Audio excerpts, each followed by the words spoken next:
नमस्कार, आप देख रहे हैं खबर फास्ट और मैं हूं आपके साथ शमशेर सिंह। हमारे खास कार्यक्रम बड़ा मुद्दा में आपका स्वागत है। बिहार के दंगल के साथ साथ हरियाणा के बड़ौदा का दंगल भी सजकर तैयार है। बिहार के दूसरे चरण के साथ 3 नवंबर को हरियाणा के बड़ौदा विधानसभा का उपचुनाव होगा। बड़ौदा के रण में राजनीतिक रणबांकुरों ने सियासी कुश्ती के लिए मनोबल बढ़ाने वाली बयानबाजी तेज कर दी है। एक तरफ सीएम खुद को बड़ौदा का विधायक कह रहे हैं, तो वही पूर्व सीएम ये कह रहे हैं कि सीएम में हिम्मत है तो मैं चुनौती देता हूं, मेरे सामने आकर चुनाव लड़ें। वही इनेलो नेता अभय चौटाला कांग्रेस और बीजेपी दोनों पर निशाना साध रहे हैं। वाकई बड़ौदा पर आर पार है, लेकिन किस पार्टी का कौन होगा उम्मीदवार, ये अभी इंतजार है।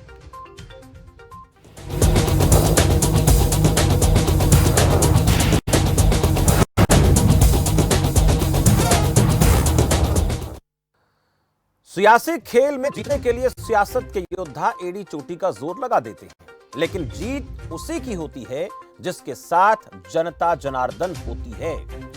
बड़ौदा चुनाव की तारीख की घोषणा के बाद राजनीतिक रण के सेनापतियों के बयान भी आने शुरू हो गए। सत्ताधीश बीजेपी जेजेपी ने तय किया है कि उम्मीदवार साझा होगा, सिंबल कमल होगा। सीएम ने कहा कि जब तक बड़ौदा का विधायक नहीं बन जाता तब तक बड़ौदा की जनता मुझे अपना विधायक समझे। पूर्व सीएम भूपेंद्र सिंह हुड्डा ये कह रहे हैं कि बीजेपी को अब बड़ौदा याद आया है, 6 साल से सीएम कहां थे। अभय चौटाला किसानों के मुद्दों को लेकर सरकार और कांग्रेस दोनों को घेर रहे हैं। अपने अपने प्रत्याशियों को लेकर पार्टियां मंथन कर रही हैं। बीजेपी की आज सोनीपत में महत्वपूर्ण बैठक हुई।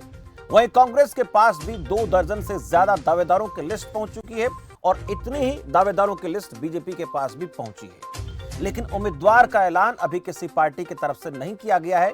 वही सवाल बड़ा बनता है कि बड़ौदा के रण में इनेलो इतिहास को हकीकत में बदलेगी या फिर हुड्डा के 10 साल बनाम बीजेपी के 6 साल के विकास के दाव में से बड़ौदा की जनता किस पर मुहर लगाएगी। इस पर आज हम हमारे खास कार्यक्रम बड़ा मुद्दा में बातचीत करने वाले हैं। हमारे साथ मेहमान जुड़ चुके हैं। पहले आपका परिचय करा देता हूं। आनंद बियानी है प्रवक्ता कांग्रेस पार्टी से। आनंद बियानी जी, बहुत बहुत स्वागत है आपका खबर फास्ट पर। मनदीप बिश्नोई है प्रवक्ता जननायक जनता पार्टी से। मनदीप जी, आपका भी बहुत बहुत स्वागत है। और चंचल नांदल हमारे साथ राजनीतिक विश्लेषक के तौर पर जुड़े हैं। नांदल साहब, बहुत बहुत स्वागत है आपका खबर फास्ट पर। पहला सवाल मेरा आनंद बियानी जी आपसे।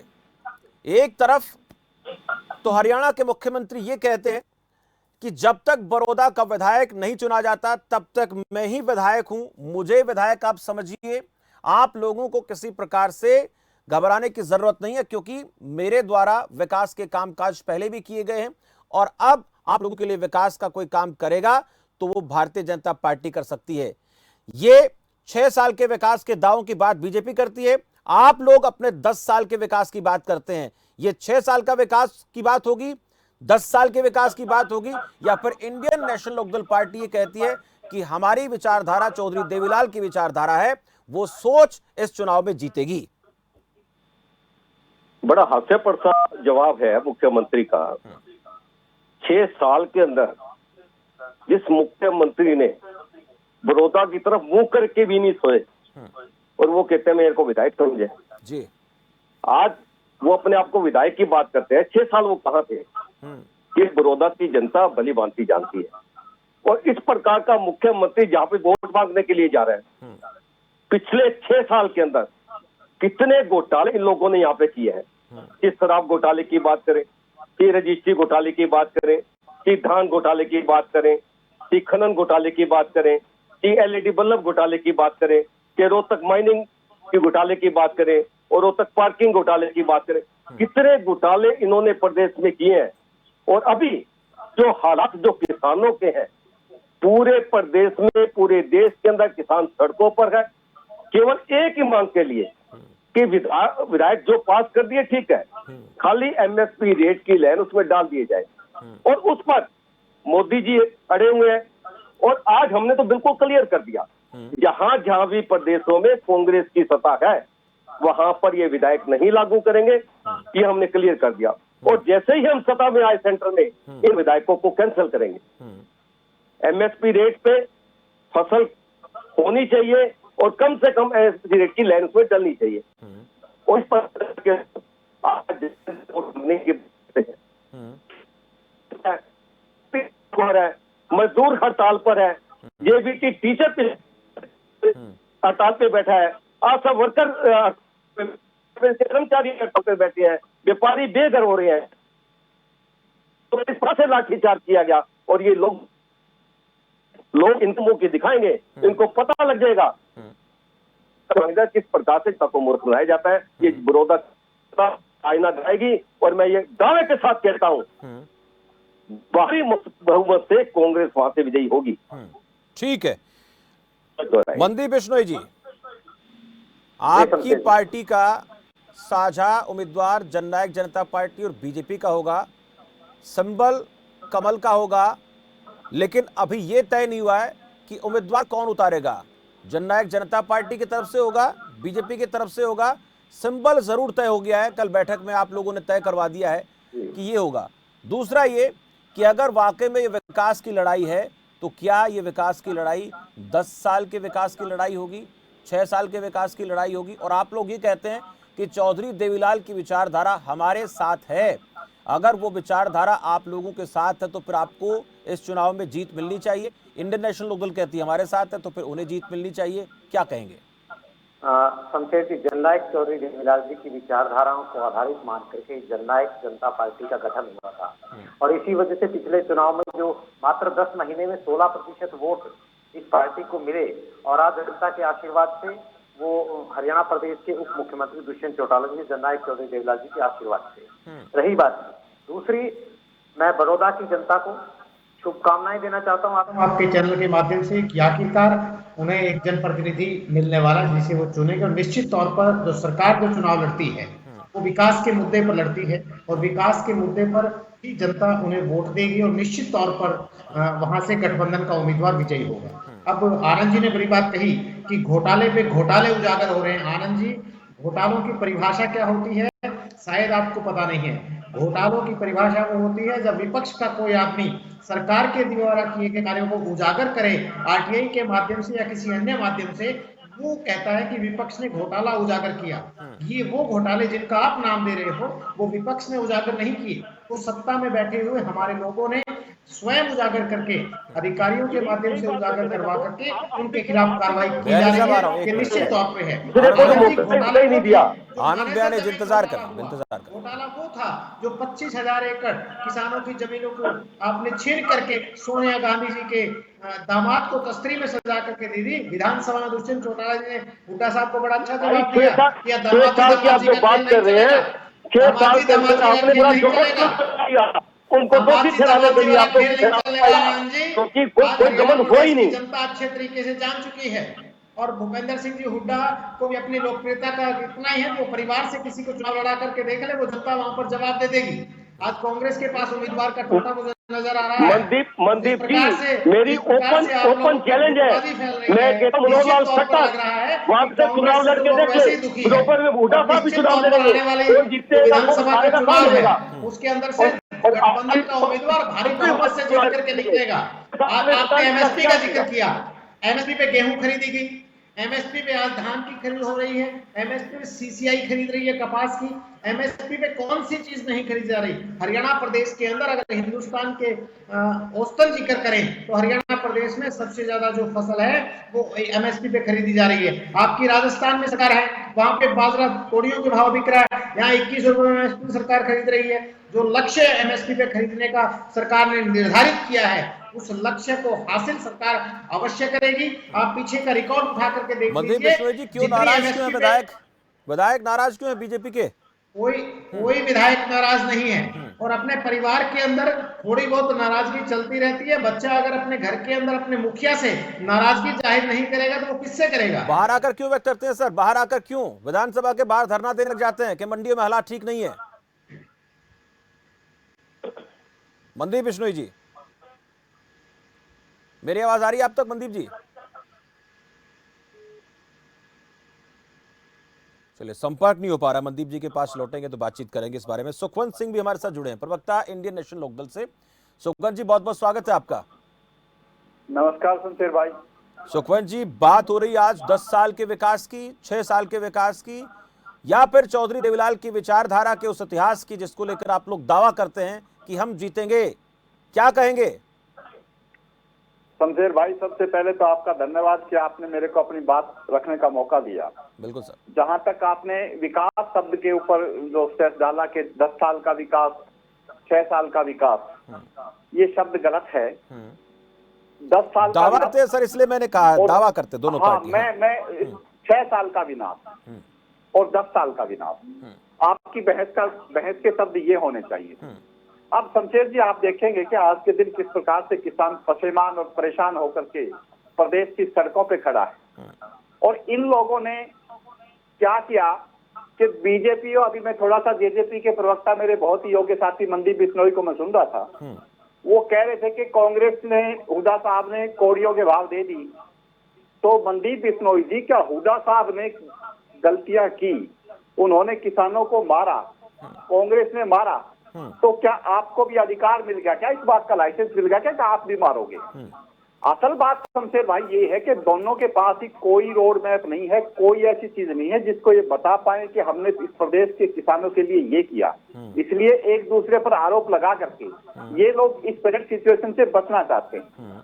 असल बात ये है कि 3 अध्यादेश सबसे पहले बीजेपी और जेजेपी ये बताए, क्योंकि जेजेपी इसलिए बताए, वो कभी तो ये कहते हैं कि केंद्र की सरकार है, हमारा इससे कुछ लेना देना नहीं। कभी उनके नेता इन बिलों के समर्थन में अलग अलग तरह के तर्क देने लग जाते हैं। सबसे पहले तो इस देश को ये बताया जाए, इस प्रदेश को ये बताया जाए कि कैसी क्या इमरजेंसी थी कि कोरोना काल में जब इतनी बड़ी महामारी के रूप में आपने लोगों को घरों में बंद कर दिया था, तो अध्यादेश लाने की क्या आवश्यकता थी। दूसरी बात यह है कि एमएसपी की, जिसकी आप कह रहे हो कि एमएसपी भी मिलेगी और मंडी भी रहेगी, तो उसको लिखकर देने में आपको क्या ऐतराज है शमशेर भाई? क्योंकि लिखित चीज सबसे सर्वाइव करती है, जबानी कोई चीज आगे नहीं चलती है। और ऐसे प्रधानमंत्री का या मुख्यमंत्री का जिनकी सारी जबान झूठी निकली और झूठी गई, उनकी सिर्फ ये कहना चाहिए कि एमएसपी मिलेगा, आप उसको लिख के दे दें, आप उसको एक्ट में डाल दें कि जहां भी कोई चीज जिन्स बिकेगी, किसान का कोई भी उत्पाद बिकेगा, वो एमएसपी से नीचे नहीं बिकेगा, और एमएसपी से नीचे जो भी बेचेगा वो दंडनीय अपराध होगा, उसको पेनलाइज करेंगे हम लोग। आवश्यकता इस बात की है। अब कॉर्पोरेट के सामने आप किसान को छोड़ दिया आपने मरने के लिए, और कॉर्पोरेट उसकी गर्दन दबाने के लिए लालायित है। आप लोगों ने उसके डेथ वारंट को साइन करके, और आप एक दूसरे पर आरोप लगाते हो कि उसने ये किया तो ये किया। आपको ये डेथ वारंट साइन करने का अधिकार सिर्फ इस बात से नहीं मिल जाता कि माननीय भूपेंद्र सिंह हुड्डा ने रॉबर्ट वाड्रा को जमीन दी। ठीक है, रॉबर्ट वाड्रा को उन्होंने जमीन दी, प्रदेश की जनता ने उनको साइडलाइन कर दिया, लेकिन आपको अधिकार नहीं मिलता। आप बताएं प्रदेश की जनता को कि ये अध्यादेश किसानों के हित में इसलिए है, बरगलाए ना मनदीप भाई।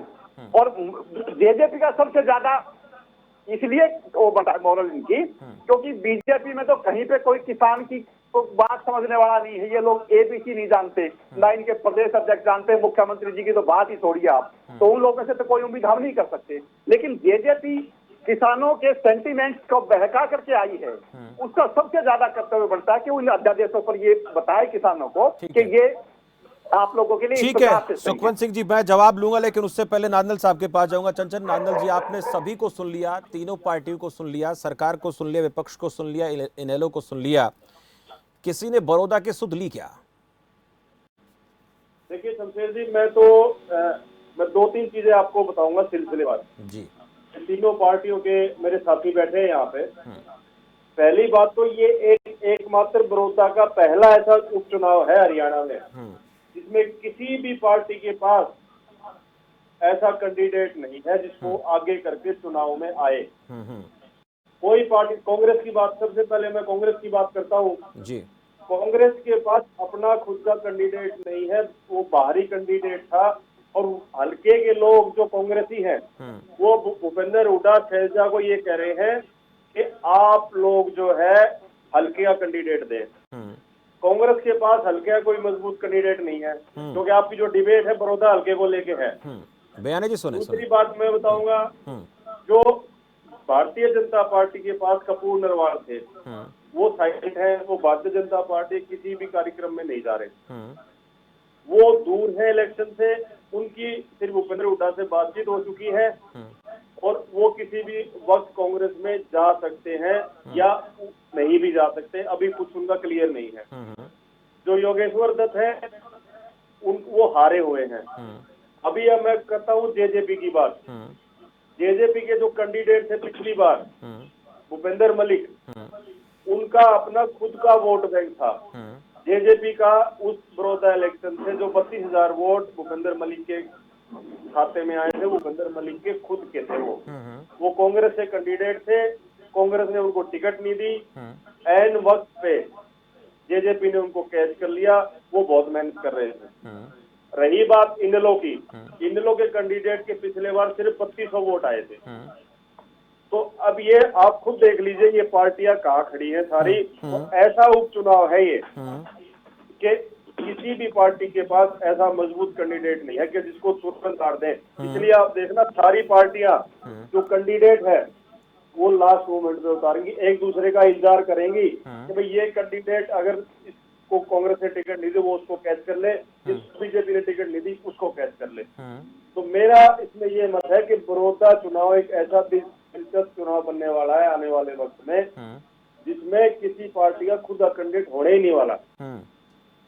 बिल्कुल ये जी है। हाँ। और जो किसानों को लेकर आंदोलन की बात करी है वो सब बिल्कुल सही है। अभी जो किसान को लेके एक्ट आया है उसमें अभी क्लियरिटी नहीं है कहीं भी। वो क्लियरिटी कुछ टाइम के बाद आएगी। एमएसपी रहेगा नहीं रहेगा, प्राइवेट मंडी डेवलप होंगी नहीं होंगी, उसके ऊपर जो किसान को लेके जो कानून बनाया है उस पे सरकार भी साइलेंट है।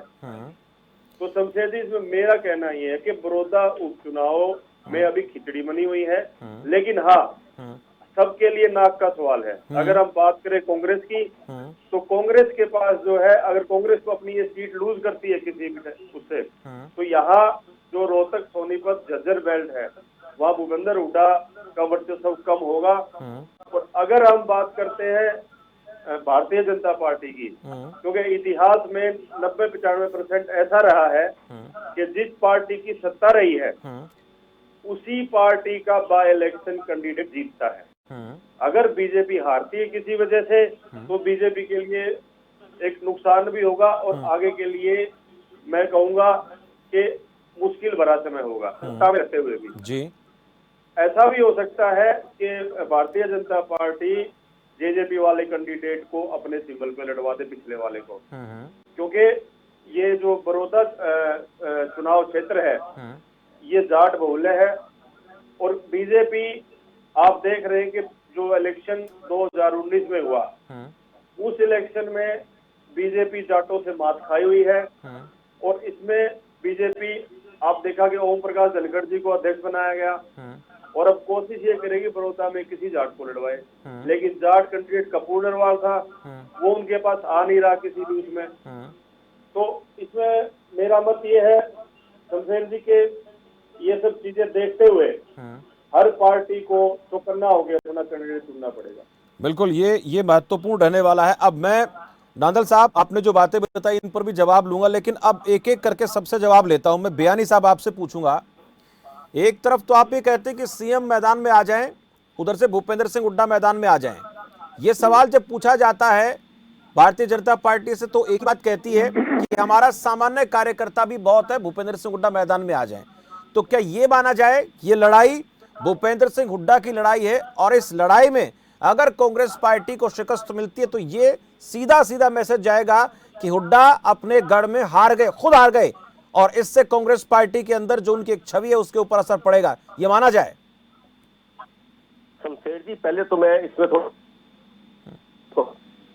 हुड्डा साहब हमारे लीडर है कि लड़ाई कांग्रेस की है। नहीं आप तो इसको सीएम बना, पूर्व सीएम बना रहे, इसलिए मैंने पूछा। आप कह रहे हैं कि उधर से मुख्यमंत्री आ जाए, इधर से मैं आ रहा हूं, तो यानी ये मान लिया जाए? हाँ हुड्डा साहब आपकी आवाज कट रही है।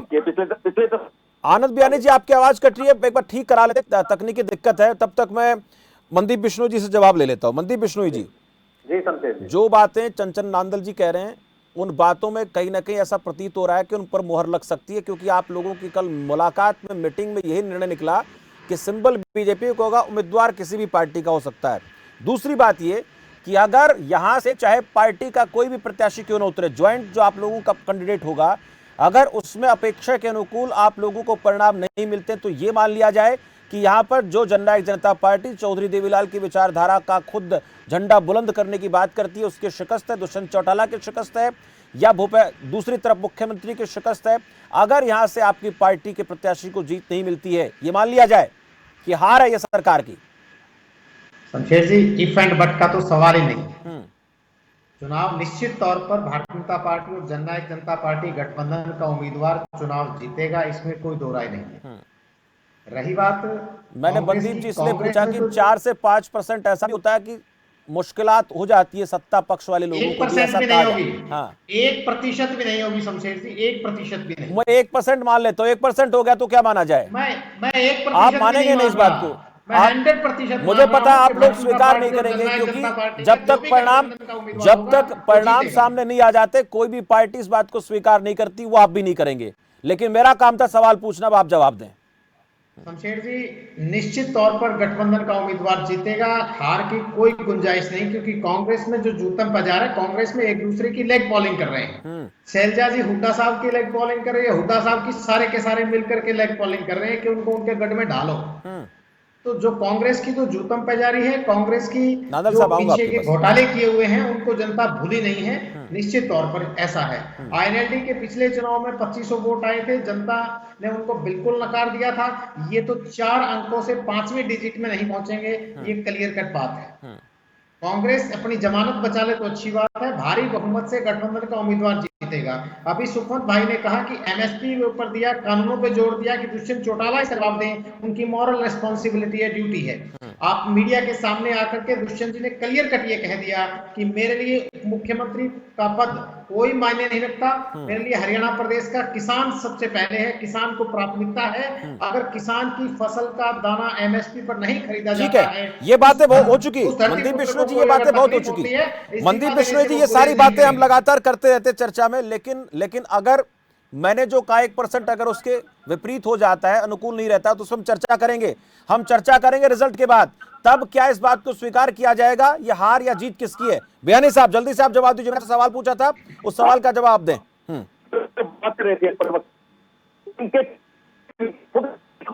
आनंद बयानी जी की आवाज को दुरुस्त करें, अब भी आवाज नहीं आ पा रही, दोबारा से एक बार कॉल को काट के दोबारा जुड़ा। बयानी साहब आपकी आवाज नहीं आ रही है। सुखवंत सिंह जी आपसे पूछूंगा, क्या इस चुनाव में जो मैंने देखिए सवाल मैं आज भी कर रहा हूं और सवाल 10 तारीख को शाम को 6 बजे हम फिर करेंगे जब रिजल्ट आ जाएंगे, लेकिन पहला महत्वपूर्ण सवाल जो हर पार्टी से मैं कर रहा हूं वो ये है कि क्या इस चुनाव में ये तय हो जाएगा कि ये विचारधारा किसकी विचारधारा की जीत है, कौन यहां से एडवांस रहेगा या किसके लिए यहां पर नुकसान होने वाला है?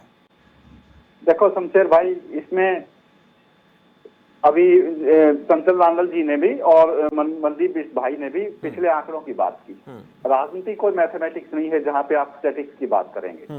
ये दिन प्रतिदिन मिनट घंटे बदलने वाली स्थिति है।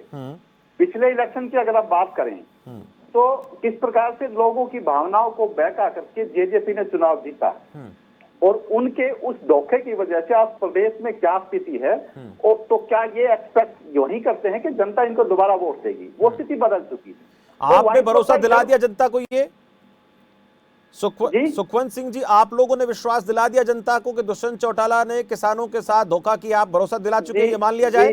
जी शमशेर भाई, ये तो इस बात का तो आप तो बड़े पत्रकार हैं, ये तो हरियाणा प्रदेश की मैं सवाल इसलिए पूछ रहा हूँ कि आप लोग ये कह रहे हैं कि आप ये कह रहे हैं वही लोग कर रहे हैं जो पहले से विरोधी थे। मैं तो मेरा काम है, मैंने सभी पार्टियों से वही सवाल पूछा, मैंने यही पूछा कि अगर यहां से कोई भी जीतता है या कोई हारता है तो ये मान लिया जाए कि यहां से किस पार्टी का कोई प्रत्याशी जीते या हारे, लेकिन वो हार या जीत उनके मुखिया की होगी। दुष्यंत चौटाला जीतते हैं, दुष्यंत चौटाला की जीत होगी या हार होगी। मनोहर लाल जीतते हारते उनकी हार होगी या जीत होगी। भूपेंद्र सिंह हुड्डा की हार या जीत होगी या अभय चौटाला की हार या जीत होगी। शमशेर भाई चाहे मेरे को 20 सेकंड दें, लेकिन इंटरप्ट ना करें। बिल्कुल बोले सर, पूरा वक्त है। मैं ये कह रहा हूं कि अब स्थिति क्या है कि इनेलो के प्रति लोगों में किस प्रकार से लगातार एक दिन भी नहीं जाता जब ज्वाइनिंग नहीं होती, प्रदेश की स्थिति बदल चुकी है। अब इनेलो को की तरफ लोग क्यों आ रहे हैं, मैं उसके आपको बात बताता हूँ। एक प्रदेश में सब एक बच्चा भी इस बात को समझ चुका है कि चौधरी अभय सिंह चौटाला के बारे में किस प्रकार से गलत दुष्प्रचार किया गया और जो दुष्प्रचार करने वाले थे उन्होंने किस प्रकार बैक आकर के सत्ता को प्राप्त किया और सत्ता को प्राप्त करने के बाद किस प्रकार से प्रदेश की स्थिति है आज के दिन। जो लोग ये कहते थे बीजेपी को जमुना पार छोड़ के आएंगे, आपने बीच में कहा कि चौधरी देवलाल की विचारधारा का प्रतिनिधित्व।